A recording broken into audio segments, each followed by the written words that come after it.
ingkang kapiyarsa muhung pangeceking jangkrik upa miwah angin sumidit milir ing tengah-tengahing dalu wancine sare kepati nenggih sang garwa Prameswari Dewi Padmawati garwaning Sang Nata ya Wastina Prabu Gendrayana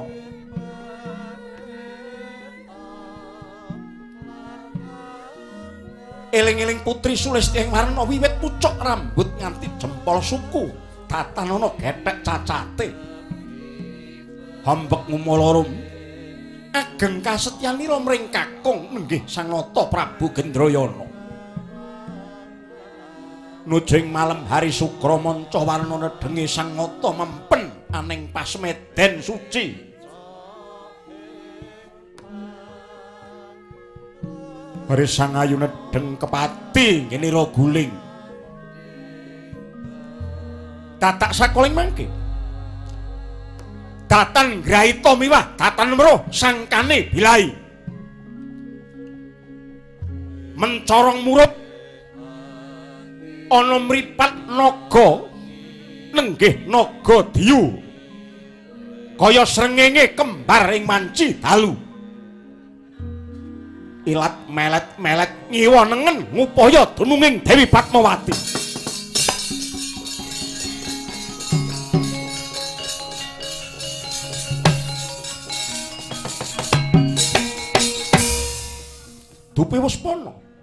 dupi Waspada panggandani molat-molet ing inggil wuwung pasarean kaya hanggubet makutaning joglo kumitir petite cangkem hayembur geni jebol siraping wisma papreman sirah naga ndodos loteng ngakak arsa nyaut sang dewi tanggap Raden Sudarsana lil kilat lampahe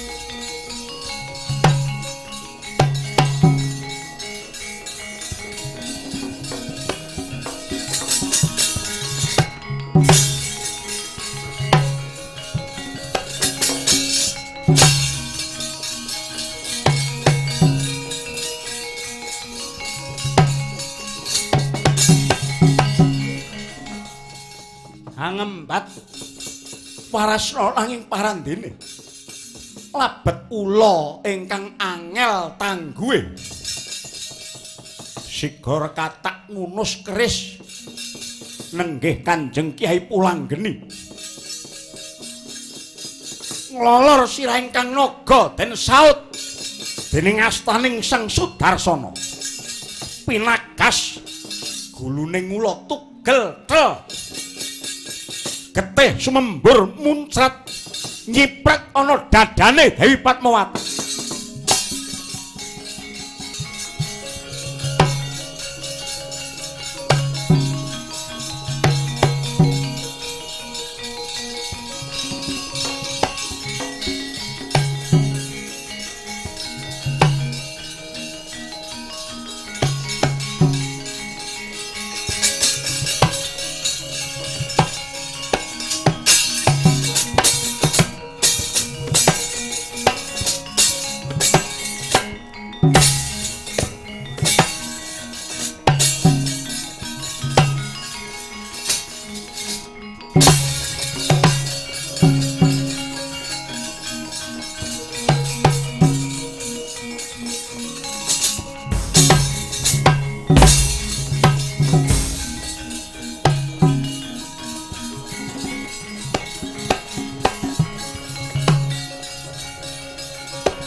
Dumawur mangawur-wuran Dengarane ngajurit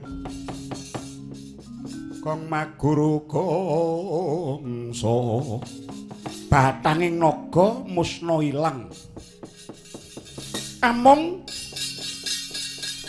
kagiat risang Raden Sudarsana dupi mulat getihing teksaka tumemplek ana ing kekemben prapting payudaranira ingkang raka gagap gugup kidhu enggalih akan nyaput rah naga mrih kang raka Dewi Padmawati datan wungu dupiri naos ginrayang sarirane sang dewi saksana hanjelih jenggirat mulat kang rayi Raden Sudarsana ingkang sumandhing semperat tilar papremen kembang waspa marbabak pasuryane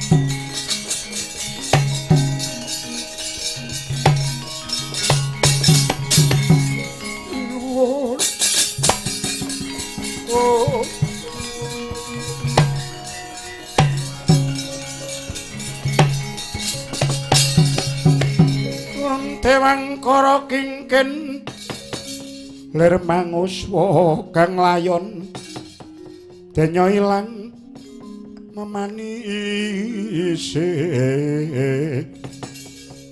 wadananira layu kumel kucem rahmaratani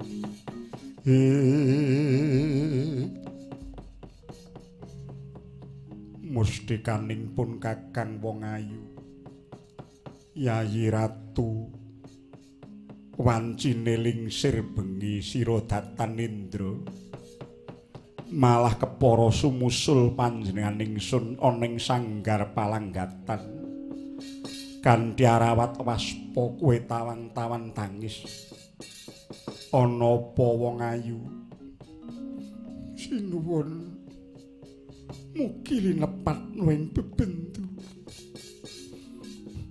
mbok menawi kula njugaraken angken Paduka Semedi Yayi ora dadi ngopo banget gawe kageting pun kakang dene geter saryamu gembrobya sriwemu ora sareh napasmu kaya wong keweden Padmawati adat lupiya sing wis Yayi Ratu ora nate tangi sadurunge gagat bangun esuk.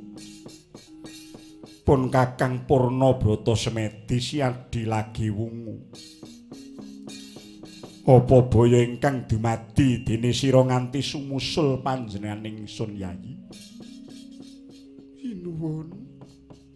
Awrat raos sing manah badhe matur ing ngarsa Paduka. Upamiya kula atur waloka lelampahan ingkang katemben kula sandhang. Menapa Paduka badhe ndawahaken dedukan dhateng kula? Yayi, ora pisan-pisan aku duka marang Yayi Ratu.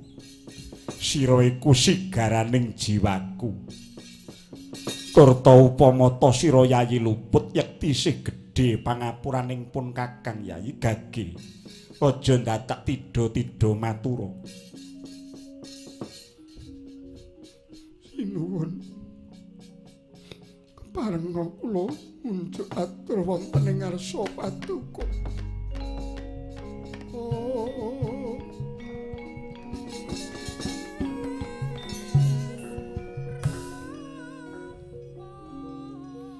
Atur kula menika linambaran sumpah prasetyaning garwa Paduka.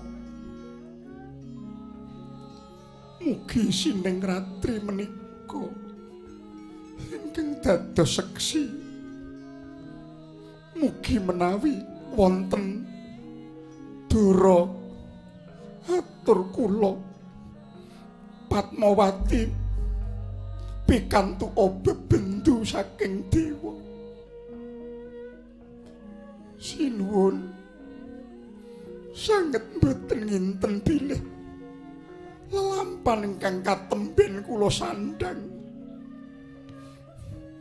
menika badhe nabet salamining gesang saha badhe ngucemaken asma Paduka. Kenging menapa wanci dede wancinipun kadang Paduka Yayi Sudarsana mapan wonten ing keputren. Yayi Ratu, aja kurang pamengku yektine lungguhe Yayi Sudarsana ana kono awit saka dawuh ingsun supaya ngreksa kayuwanan amarga titi mangsa iki negara Yawastina jroning swasana kang ora tentrem. Kula mboten maiben ing rah kapitayan Paduka dhateng sederek Paduka Yayi Sudarsana. Awit nyatanipun piyambakipun mumpuni ing kadigdayan. Nanging jebul kapitayan ingkang Paduka paringaken Yayi Sudarsana namung dipun pundi lelamisan. Najan katingal bekti Ruruh Respati tanduk Nuraga yektinipun namung samudana.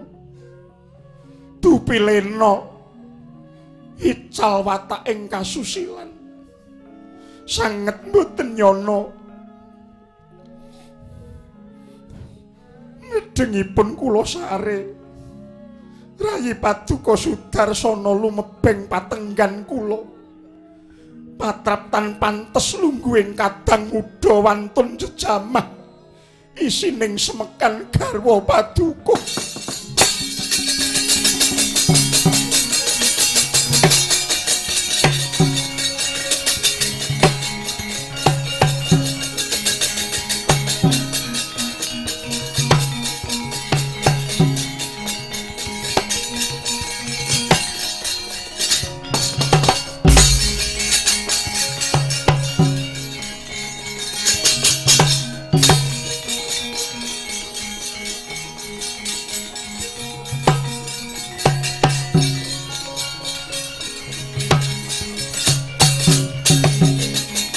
Dewangkara ingken ler manguswa kang layon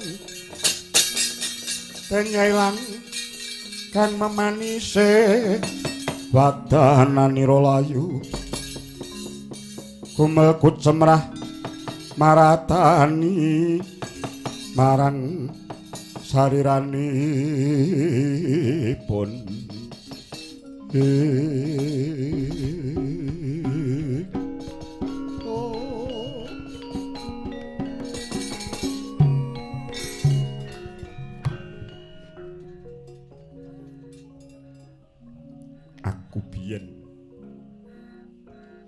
Aku biyen duwe idam-idaman. Idam-idamaku dadi ratu sing kebak kawibawan. Ingsun iki darbiancas dadi ratu ingkang digugu gunemaku. Gendrayana iki duwe sedya dadi nalendra sing disengkuyung lair batin karo andhahaku. Nanging jebul gegantan kabeh mau saiki wis pepes, wis pupus. Ora ngira Gendrayana Ratu Ngastina saiki wis ora ning ngajine. Yayi Ratu Padmawati kuwi dudu wanita lemeran. Kae dudu wong wadon pelanyan. Dudu pawestri saka Trasudra nanging kae ibu negara. Rungokno kuping. Makutha lambang ingkang menang jejeri lungguhku. Kae duwe kuwasa aku yang duwe kuwasa tunggal ana bumi ya Wastina kekesing mengi gandaning kembang arum dalu soroting diyan ingkang surem ana patunggane bojoku jebul saya nambahi blawuring mripatmu Sudarsana mripatmu ketutup kembene mbakyu oh.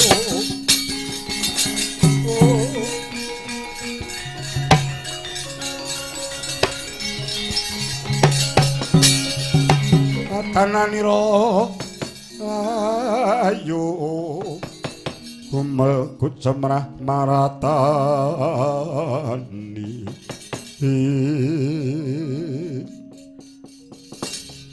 duh Koko Prabu mugi taksih wonten lilaning panggalih paduka rayi paduka badhe matur ya kondha gage tak rungokke Koko Prabu sekawit rikala kula mituhu dawuh paduka njagi patengganipun Kakang Mbok Ratu wonten taksaka ingkang gegirisi nedya nyaut Kakang Mbok Padmawati sakedheping netra sebrak kula ngunus curiga kula pagas jangganing naga temah pecah kapisanan getihipun sumembur nyiprat dhateng semekanipun Kakang Mbok Ratu gidhuing manah kula sampun ngantos Kakang Mbok wungu urip paduka nyaput getihing naga ingkang anelsi saliranipun Kakang Mbok Ratu kowe pinter ngrakit basa pinter guneman kowe Sudarsana lakuning dongeng ingkang nyata tanpa bukti aku dudu wong wuta papan iki ora tinemu batang naga endi batanging naga tak weruh endi batanging naga ngerti ya pawestri sing wis pinitaya sakputuhe marang kagunge kuwi sinebut winiing katentreman semono uga priya yen wis dipitaya lair batin marang kasetyaning bojone kuwi waing kajenjeman tegese jenjem uripe mongko tentrem lan jenjem sing wis tak lakoni urip kelawan mbakyumu Yayi Padmawati iki owah dadi panas kaya dibiyuki mawa bathok merga saka pakartine kowe teka ana Ngastina tak pethuk nganggo gedhening rasa tresna kowe mukti tak wenehi kamukten lahir batinku tak suntak menyang dulur nom ning kowe wis ngidak-idak sirahku kowe kaya mbethot jantungku nek pancen kowe mateni ula gagindi kerise sing mbok nggo mateni gorene oh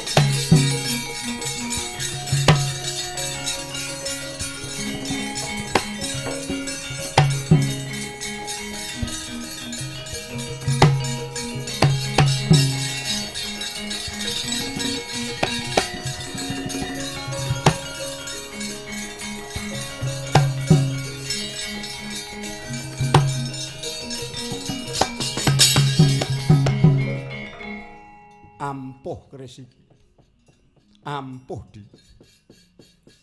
keris iki iso mateni ula tegese keris iki ampuh keris dapur parung sari sineba pamore beras wutah luweh-luweh nek siadi sing namake keris iki ketok luwes ugel-ugeling tanganmu sing lumer dasar kebak lelewa sapa wae sing mbok beler nganggo keris iki mesti ora mindho gawe mesti akeh matine dasar tanganmu trampil ulah gegaman apa wae mung emane tanganmu ora trampil nggunakake kautaman lan tata krama nrunyake tanganmu merga dikongkon karo atimu gedhoamu sing elek. Wani ngrayang mbakyumu. Kowe wis nugel paseduluran. Kowe wis nugel paseduluran. Kaya ngopo rasane nek tugel paseduluran padha karo tugeling tangan. Oh.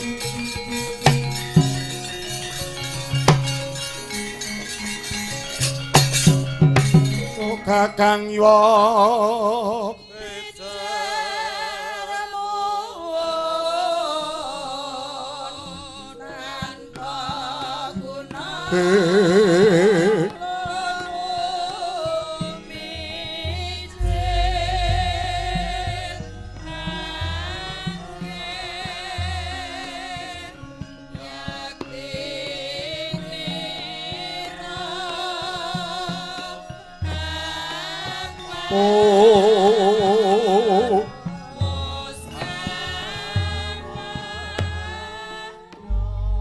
pedhot keketes gudres mili ludira ndlewer sumrepet peteng panone Sang Sudarsana epek-epek kekalih tibeng Bantala dahat kawula sarsa geter sarirane labet kathahing ludira ingkang mijil humancur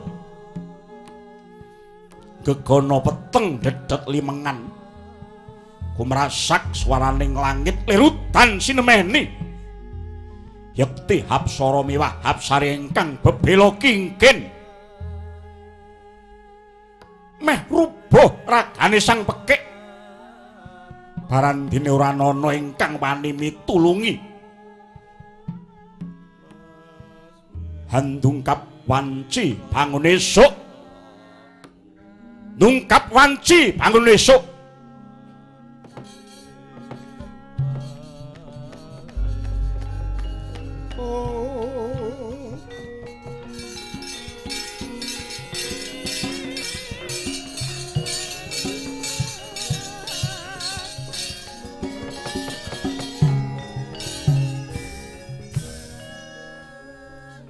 Tatanono jago kluruk sang saya lemes marlupa Raden Sudarsana nyawang tugeling astanira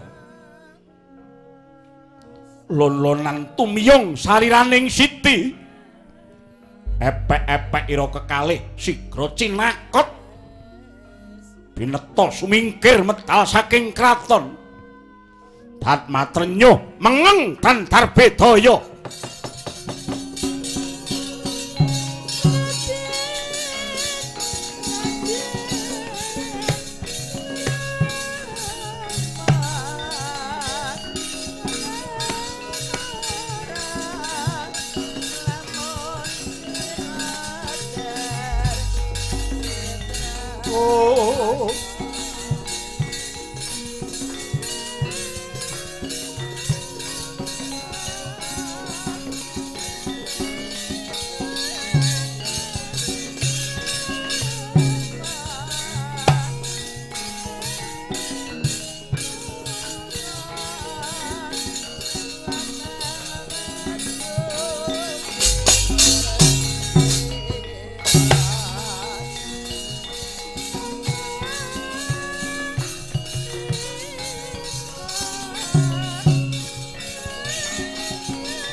Aduh Raden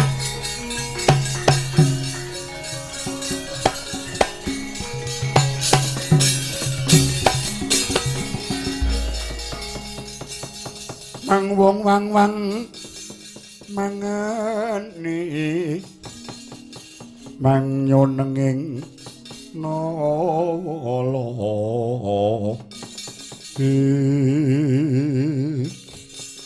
aduh Raden paduka kenging menapa Raden aku gereten gereten menyang dalem kepatihan. Gagi aku minta tulung aku gereten. Oh.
Ker samudra nangis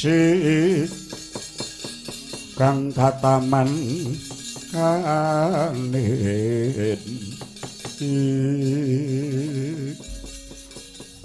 pangeran kateman lampan kados makaten pangeran. Oh jagat yang agung, mantu kula nggih, mantu kula kenging menapa nggih? Kula kapidana dening Kanjeng Koko Prabu labet nalika semanten Kakang Prabu klintu ing panampi. Kula kadhawan jejagi palengganipun Kakang Mbok Dewi Padmawati nedhengipun Eca Sari. Wonten naga diwa ingkang nedya nyidra yuswanipun Kakang Mbok. Kula tamani pusaka agung pulanggeni. Naga pecah ludira muncar nelesi semekanipun Kakang Mbok. Labet saking gidhuing raos kula supados Kakang Mbok mboten wungu anggenipun guling. Kula ngusap ing ciptarsa ngicalirah ingkang tumempel wonten dadanipun Kakang Mbok nanging jebul Kakang Mbok jenggirat wungu. Matur dhateng Koko Prabu. Kula kawon bukti nyatanipun naga ical musna mboten wonten.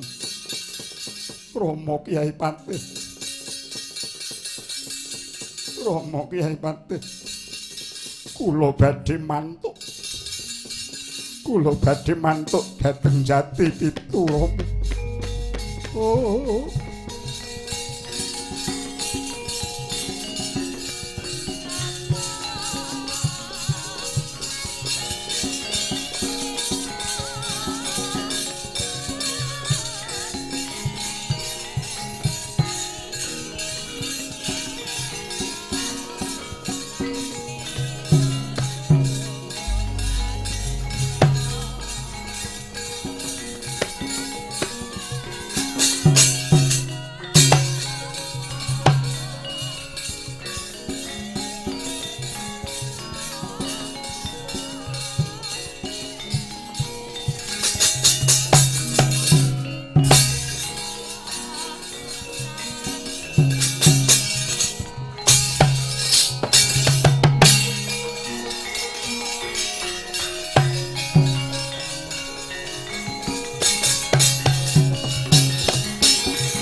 Marino sumubang iwang aruna ati netraning ogarapa sabdaning kukiloring kanigara kaketel kinidungan ingkung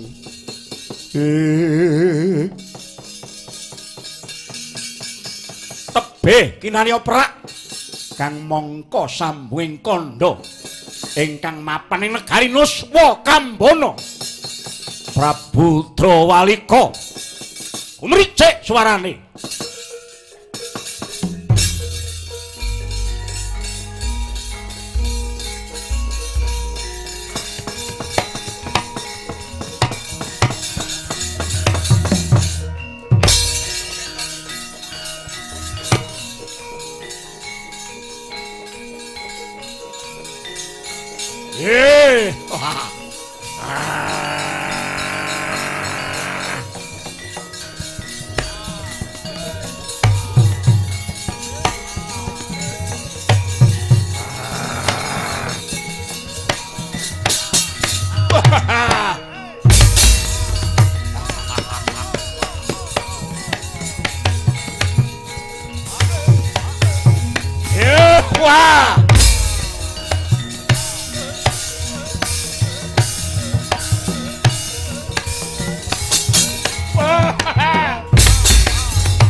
Yaksagara rupa Sedeng Narendra yaksa lalaku kan mawaling ingkang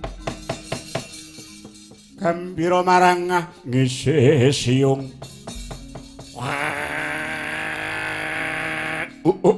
lacala kudean Hong dede angkala Lodra Maha Dewa kuwi bocah tumenggung kula wonten pangendika ingkang ngadhawuh kaya ngenteni sileming pawa gabus kumampanging watu item saka dasaring banyu wis nganggo pirang cara nggon arep nyidra patine Gendrayana wiwit aku kongkonan wanda geni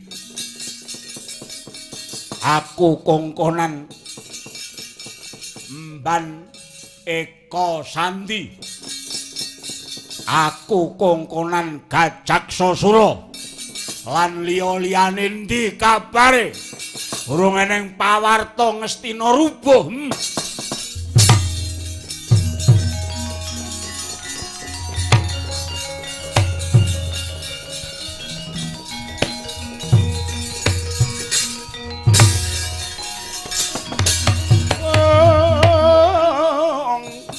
Buta Pandhawa tata Gadiwisaya Indriyaksa Sora Maruta kowe tokong mlayu-mlayu eneng apa ngaturi ketiwasan sinuwun ketiwasan piye Kula nuwun sewu nika wonten kabar lelayu. Patih Wanda geni pecah, sapa sing mateni?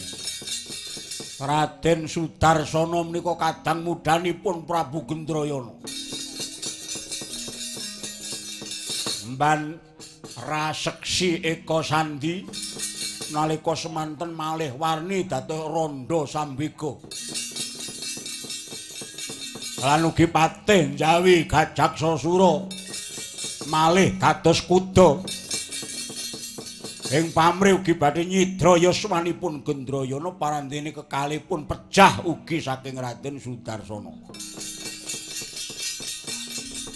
Wekasanipun Dedyakala Impuka ingkang malih dados sawer.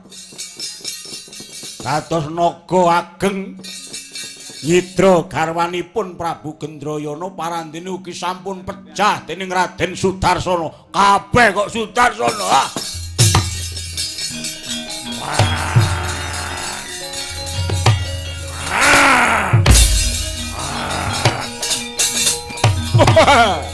Grondolo kecut rek lampit kabeh mangkat to. Aku nganggo caraku dhewe.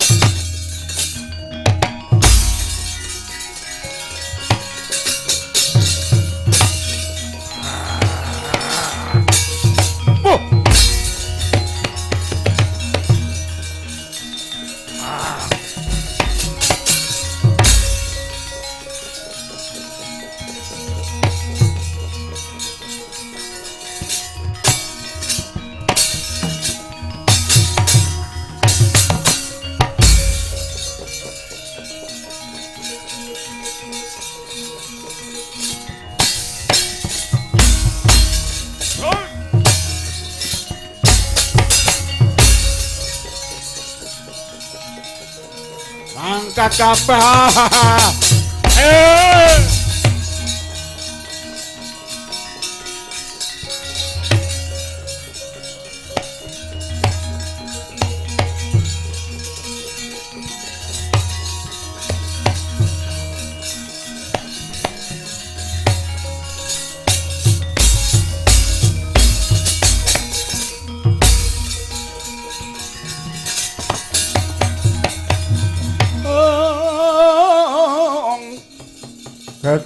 Gajah kowe tak kandhan mripat cilik irung dawa wah tu karepe dhewe wis kerek lampit kabeh kerek iki tegese diangkatke kabeh lampit kuwi kloso bakale saka pring tegese dibedol kabeh nganti sak lemek-lemeke. Oh, Gendrayana ngendi papan dunung wae.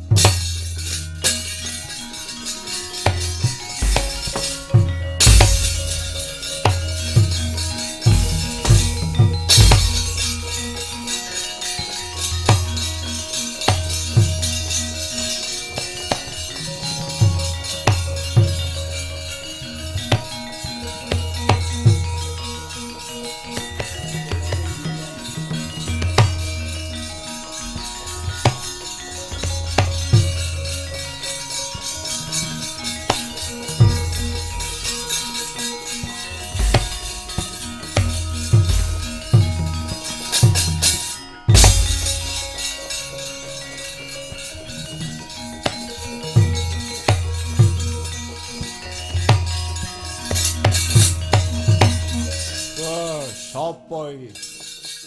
Branyak temen. Aku Raden Sanga Sekti.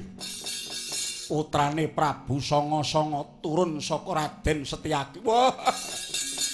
Kowe isih sedulure Gendrayana. Bedah negaramu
Gajah ngamuk sapa?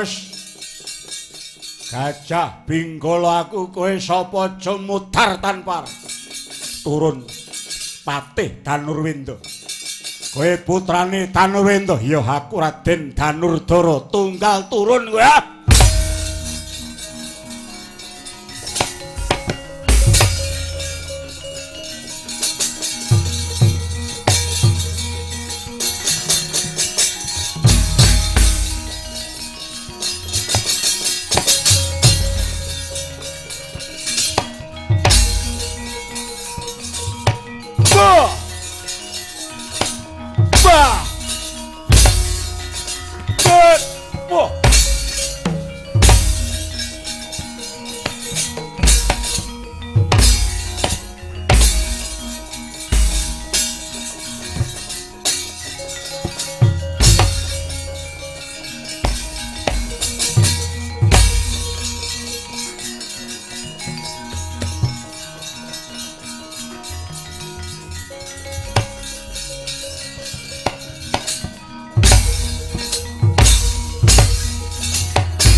Iki Gendrayana, ya.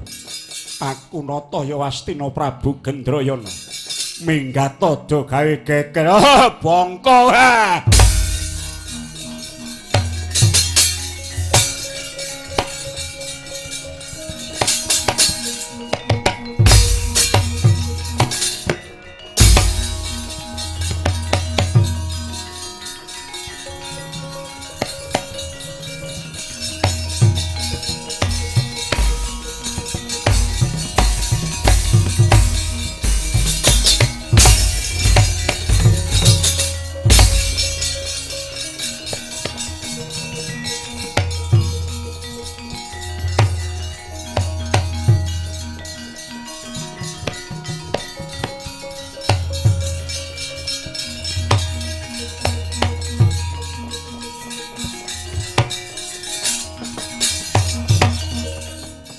Tewang para kingken lir manguswa kang layon kenya ilang memanise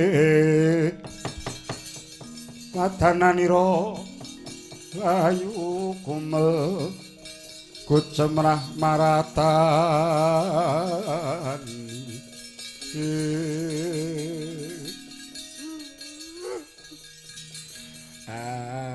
Ndara kula ten rahipun medal kathah sanget kados ngaten. Mbok monggo ben digendhong Petruk mau. Lene Tuli bendaramu ingkang ilang epek-epeke ugel-ugele tugel tel kaya ngono.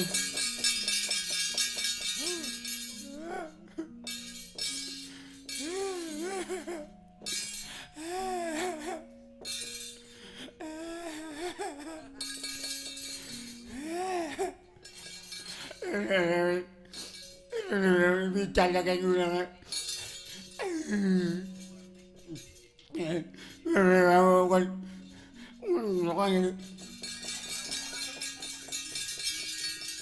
Nek omong ki sing cetha.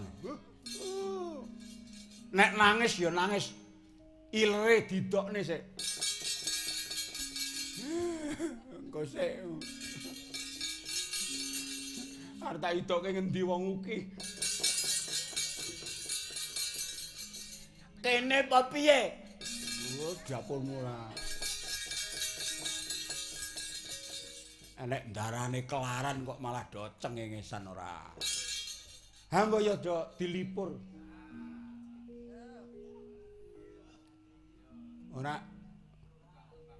Kowe iku apa ya ora nggawa gareng-gareng ngono to, Gong? Lah. Mbok wingi kae mbok gawa.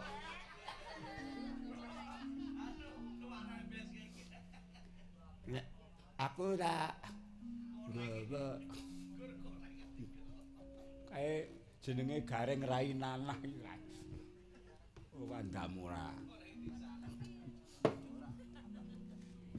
Ya angger lunga ning ndi kok petuk gareng kok werna-werna ya, Tru. Lah iya. Lah iki garengmu nganti? Mulih gareng.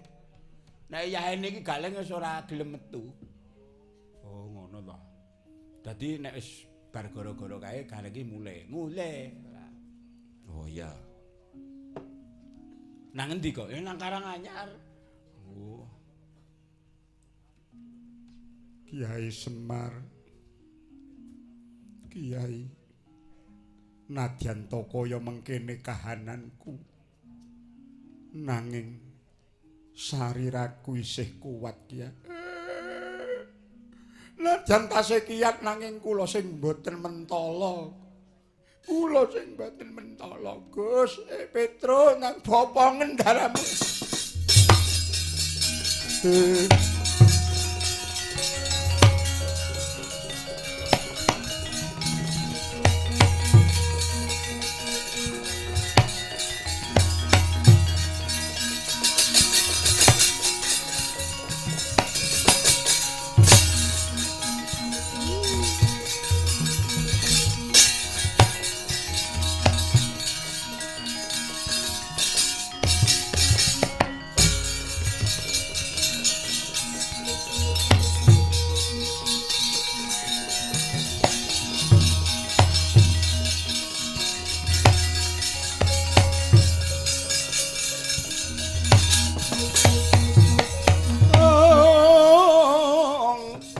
Punapa mirahing sun prihatin waspaga mijil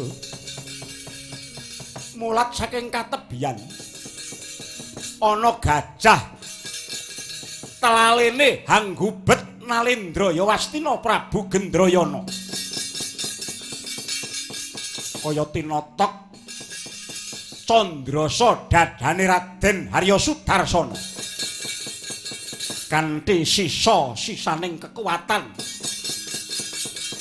sumangkah wantuna ngrebat ingkang raka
Kowe sapa?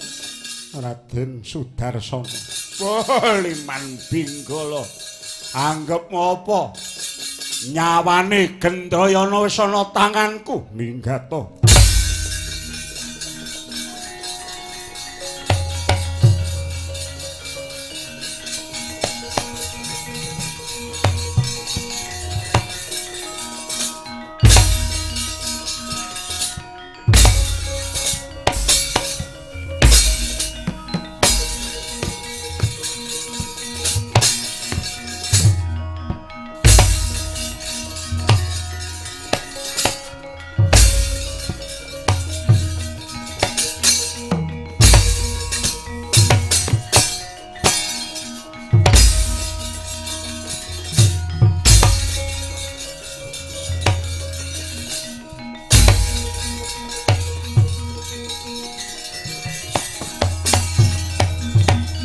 bab kacarita nalika semana. Kinetok kadigdayane Raden Sudarsana nanging parandene kaya wis meh kentekan ludira. Arsa ambruk nanging maksih pungun-pungun. Enget pusakanira nenggih wangkingan ingkang den agem mapan ning gegere den inger nganggo sisaning tangan aning ngajenging padaran kaya den unjuk-unjukake munggah cinakot kang ukiraning keris. Kadya ngemut keris Raden Sudarsana ngamuk punggung.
Ndara kula semaput kula popongan bendang tekan gene Mbah sampean Mbah.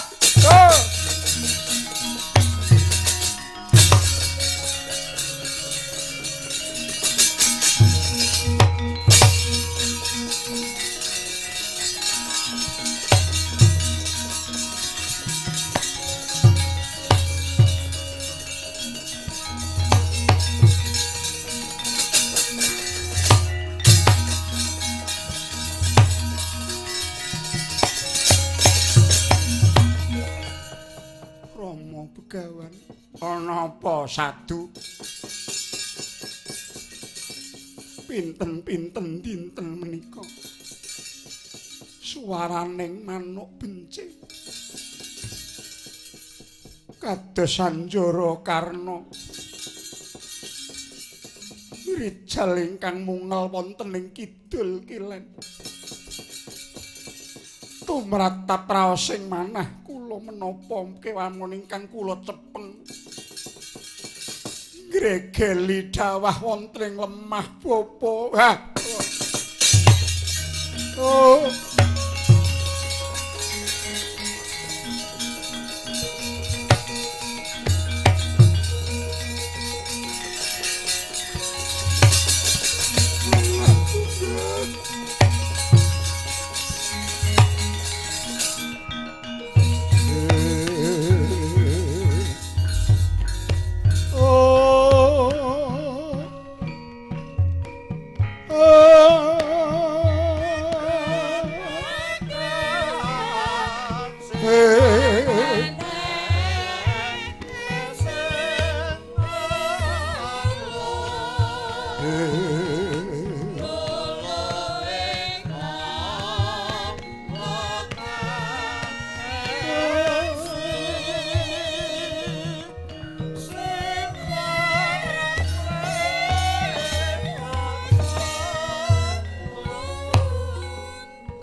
keketes gudres ludira mancur tambuh-tambuh sotaning galih Dewi Sadu mulat ingkang putra Sang Arya Sudarsana ingkang wis katlasan daya wiwit ugel-ugeling tangan kekalih ingkang wis pinagas tugel-tel.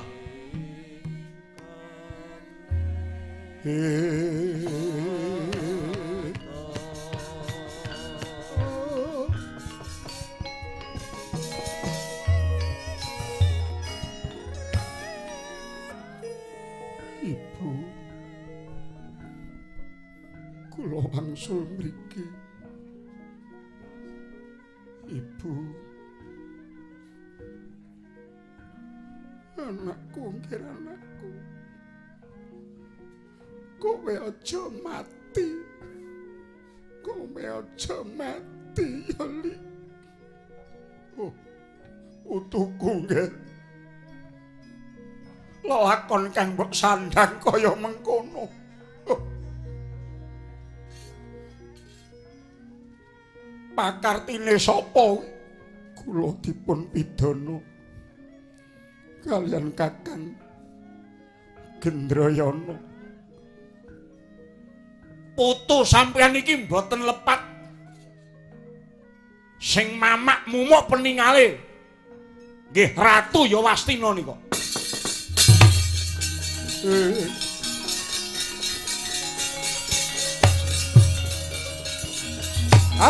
Putuku.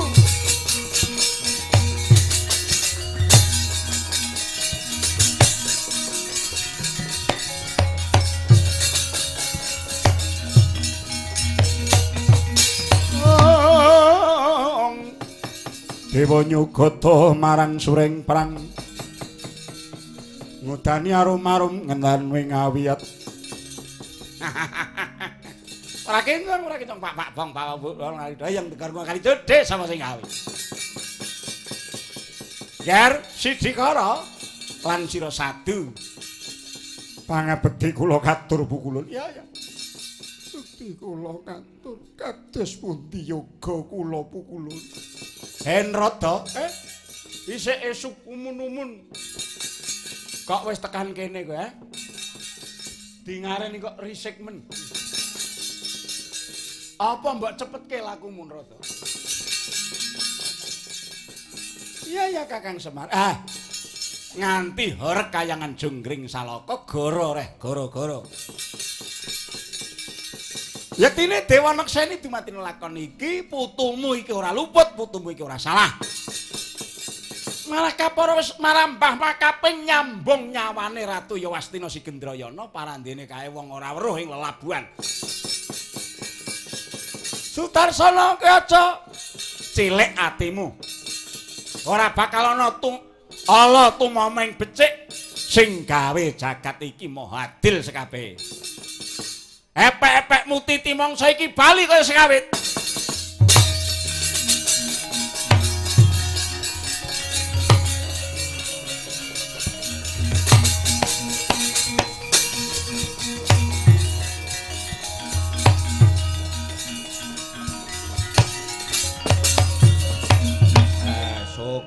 Syukur Rada syukur. Ayo dewa mudhun ki ning gunane. Dewa ki ora mung nusul. Ning kudu metu dayane luwih-luwih. Dina sesuk kuwi kudu metu dayane. Ora mung nusul. Aja kaya ngono, apa kurang-kurang to Kakang Semar? Ngono ki delok sing ngawur ndak dikira dewa ki ora welas asih. Sudarsana kula wonten dawuh Pukulun. Ya. Bagus tulus sing ati njaba jeromu. Kowe satriya nanging ora kaya kembang semboja sing njaba jerone ora padha nanging sira iki dadi satriya ingkang wangi njaba jeromu. Mbahmu karo mbokmu baneng kene wae kowe tak goyang Astina.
Aja kaget ulun ingkang Ejawanta. Pukulun paduka kepareng rawuh wonten ing Yawastina. Nanging jebul malah sesarengan kalian tiyang menika. Kok sik aja tiyang menika. Nek atine wis ora seneng, ora gelem nampa kok njut kaya ngono. Anggepmu apa? Gosek Sudarsana. Ngene, aku ora susah. Guneman kang werna-werna nanging aku ya mung ngarkandha karo kowe. Titi mangsa iki sejatine Sudarsana wis labuh nulungi kowe. Gendrayana, Sudarsana wis nulungi kowe. Nalika kowe diserang Ratu Naswakambana Prabu Drawilaka nulungi. Raseksi sing malih endang jaman biyen. Nate ana lakon ngaturake jeneng mawa wisa kowe kongkonane Drawilaka kuwi ora weruh sing ngerti adimu Sudarsana. Iku kowe nyelake Dedya Teksaka. Uga naga sing arep mangsa Prameswari Padmawati ya bojomu kuwi. Malah ing antase Sudarsana wis mbok hukum, mbok kethok tangane. Ewadene kowe digondhol gajah. Dheweke tanpa epek-epek isih bisa nulungi nyawamu.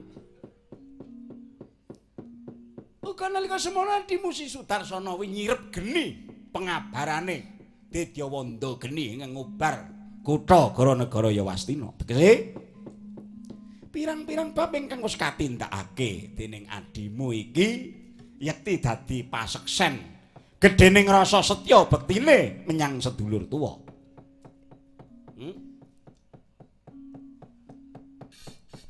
Areh nyatani jeneng sira iku ratu ingkang ora weruh ing lelabuhan. Dewa nyekseni kabeh pakartimu. Kowe Nalendra ingkang ora titing pamaos nandukake pidana mung waton. Mula ora pantes dadi ratu Yawastina.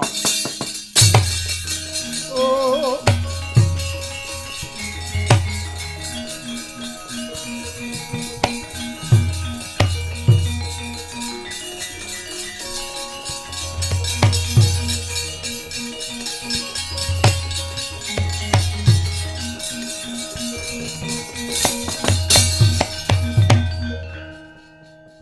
Pukulun. Gosek.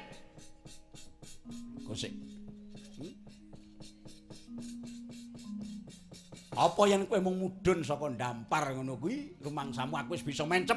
Iya. Kowe ulun tundung. Lunga saka negara Yawastina. Lajeng dateng pundi pura kula Pukulun. Sinuwun kula tansah umiring nderek Cengkar Paduka. Lumaku. Bablasa mangetan bener. Golek ana alas ingkang jenenge alas Mamenang. Babatana kinarya bebadra negara gedhe ana kono. Oh.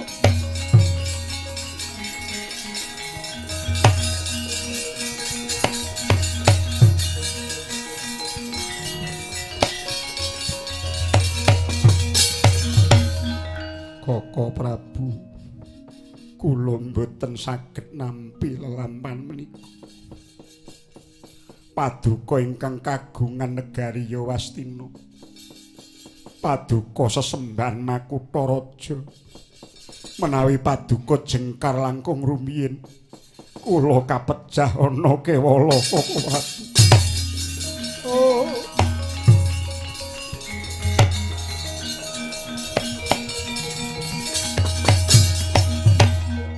Adikku, jagat wis nekseni yen topun Kakang ratu kang ora weruh ing tata telas-telasing janma utama. Aku ninggal budi kang ora patut tinulat. Kudune beja dene aku duwe senopati pengpengan Yayi Sudarsana. Nanging kejaba si Adi wis bola bali nyambung nyawaku teko babar pisan. Si Adi ora tak wales nganggo kabecikan. Nanging pun Kakang malah tumindak nyiksa marang sira kang kliwat wates-watesing kamanungsan. Koko Prabu, kula mboten rumaos ngutangaken lelabetan tumrap kula. Rumeksa karahayon menika sampun dados jejiban. Paduka tetepa dados sesembaning bumi Yawastina.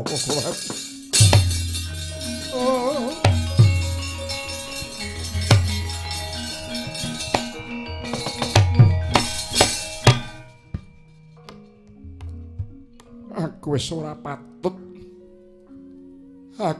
patut nyekel pangwasa negara iki. Negara iki negara ingkang jembar lan becik. Uripku wis cacat pakarti lan uga wuta ing budi.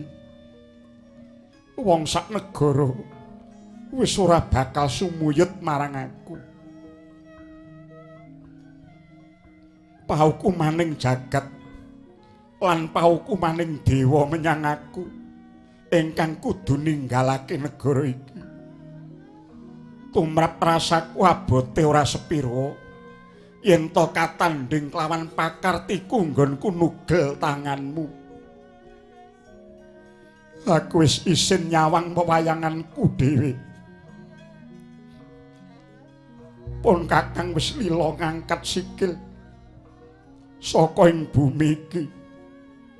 Aja nganti negara iki kebak memala merga saka pakartiku. Ngastina kang kebak karahayon tak pasrahake marang kowe. Pun Kakang ngakoni ya mung Yayi Sudarsana ingkang pantes sinudarsana.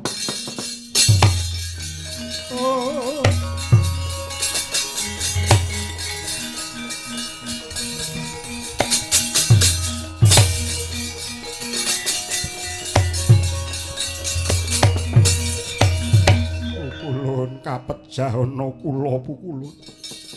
Takosik. Lakuning lelakon apan kudu kaya mengkono Sudarsana. Pukulun. Lajeng kula kedah kados pundi? Gelem ora gelem sira kudu gelem nampa lan ulun tetepake jumeneng Nalendra ulun wisuda.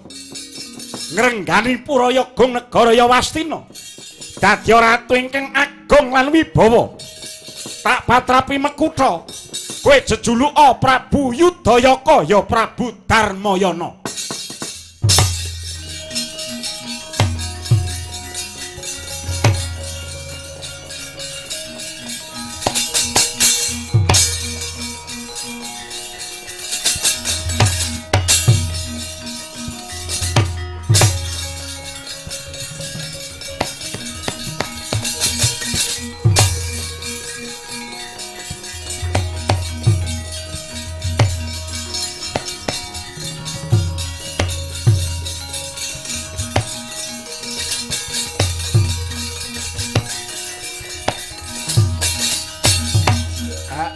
Enrada aku rumangsa bombong bungah lan seneng. Jagat iki isih ana adil, jagat iki isih ana adil. Mangsa bodho omongen putuku ya kan.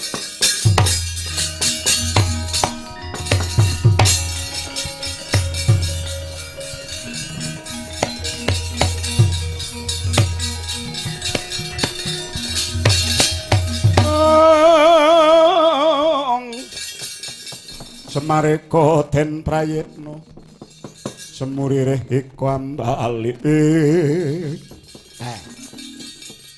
Ndara kula sak mangke sampun dados sinuwun. Lah nek kaya ngeten iki jenenge ratu tenan. Ratu kok mung diangkat karo sing do melu-melu.